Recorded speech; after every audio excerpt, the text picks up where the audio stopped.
పూరా లోకల్. నమస్తే, welcome to పురా లోకల్. ప్రస్తుతం మనం జూబ్లీహిల్స్ పోలీస్ స్టేషన్ ముందు contested MLA Narsapur contested MLA Muralidhar Yadav తోటి ఉన్నాము. లోపల ఈటల రాజేందర్ గారిది అంటే స్టేట్మెంట్ రికార్డ్ చేసుకుంటున్నారు సిట్ అధికారులు. అంటే ఏంటి ఫోన్ ట్యాపింగ్ వల్ల బీజేపీ పార్టీ ఎంతవరకు నష్టపోయింది, ముఖ్యంగా ఈటల రాజేందర్ గారు ఎంతవరకు నష్టపోయారు అని భావిస్తున్నారు మీరు? ఫోన్ ట్రాపింగ్ లేకపోతే ఈటల రాజేందర్ గారు గజ్వేల్లో గెలిచేవాళ్ళు, హుజూరాబాద్లో కూడా గెలిచేవారు. ఇదొక దుర్మార్గమైన చర్య.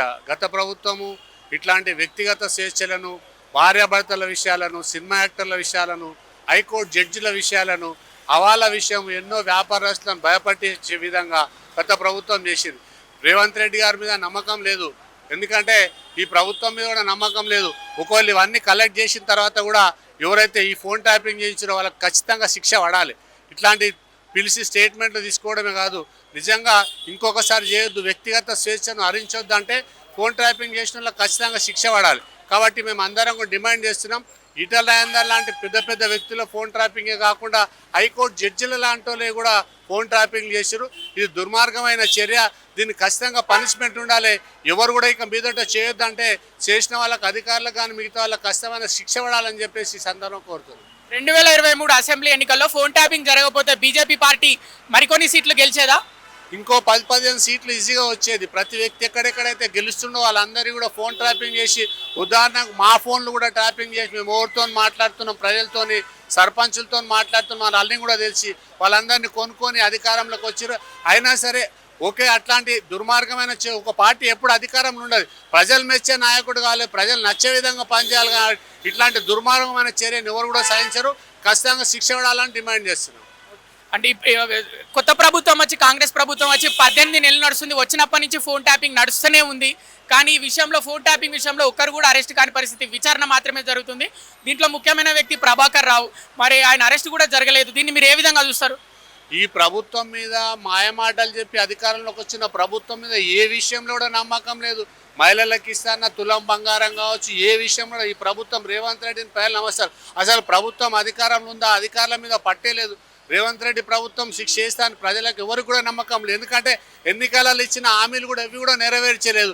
ఈ విషయంలో కూడా నెరవేర్చాడు. ఆయన ఏదో అడ్డదారిలో ముఖ్యమంత్రి కావాలనుకున్నాడు, అయితే ఆయన కూడా తెలియదు. టీఆర్ఎస్ మీద కోపంతో అందరూ కూడా కాంగ్రెస్ కోట్లు వేసారు కాబట్టి ఆయన అధికారంలోకి వచ్చిండు. ఈ ప్రభుత్వం మీద ప్రజలకు కానీ, రైతులకు కానీ, విద్యార్థులకు కానీ, యువకులకు కానీ, ఉద్యోగస్తుల నమ్మకం లేదు. కాబట్టి మేము అందరం డిమాండ్ చేస్తున్నాం, ఈ ప్రభుత్వాన్ని ఖచ్చితంగా శిక్ష పడాలని డిమాండ్ చేస్తాం. ఒకవేళ అట్లాంటి వాళ్ళకి శిక్ష పడకపోతే వీళ్ళు కూడా వాళ్ళ దాంట్లో పాత్రదారులే కాబట్టి వాళ్ళు కుమ్మక్కాయని చేసి వచ్చే ఎన్నికలలో ప్రజలందరూ కూడా వాళ్ళకి బుద్ధి చెప్తారని చెప్పేసి ఈ సందర్భంగా తెలియజేస్తారు. త్వరలో స్థానిక సంస్థల ఎన్నికలు ఉన్నట్టు వార్తలు వస్తున్నాయి. ఈ నేపథ్యంలో ఇలా ఫోన్ ట్యాపింగ్ వీళ్ళందరినీ విచారణకు పిలవడం వల్ల కాంగ్రెస్ పార్టీకి ఏమైనా హెల్ప్ అవుతుంది అనుకుంటున్నారా?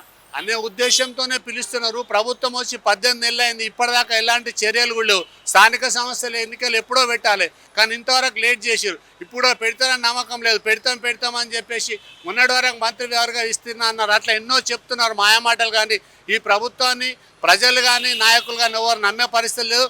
ఒకవేళ ఇప్పుడు ఈ ఫోన్ ట్రాపింగ్లో శిక్ష పడకపోతే ఈ స్థానిక సంస్థల ఎలక్షన్ కూడా రేవంత్ రెడ్డి ప్రభుత్వానికి ప్రజలు బుద్ధి చెప్తారని చెప్పేసి సందర్భం. బీజేపీ పార్టీ ఎలా సన్నద్ధం అవుతుంది స్థానిక సంస్థల ఎన్నికలు? బీజేపీ పార్టీ మొన్న పార్లమెంట్ ఎన్నికలలో చెప్పారు. ఎన్నికల ముందు ఈ ఫోన్ ట్రాపింగ్ విషయం అసెంబ్లీ ఎన్నికలు తెలిసిన తర్వాత, ఆ తర్వాతనే పార్లమెంట్ ఎన్నికలు అయినాయి. కాబట్టి రేపు ఎన్నికలు జరిగినా, ఏ ఎన్నికలు జరిగినా కానీ ఇప్పుడు జరుగుతున్న పరిణామాల్లో గత ప్రభుత్వాల పరిపాలన చూసి, టీఆర్ఎస్ పార్టీ పరిపాలన కానీ, కాంగ్రెస్ పార్టీ పరిపాలన చూసారు. కాబట్టి ఈ రెండు కూడా ఈ ప్రజలకు సేవ చేయి.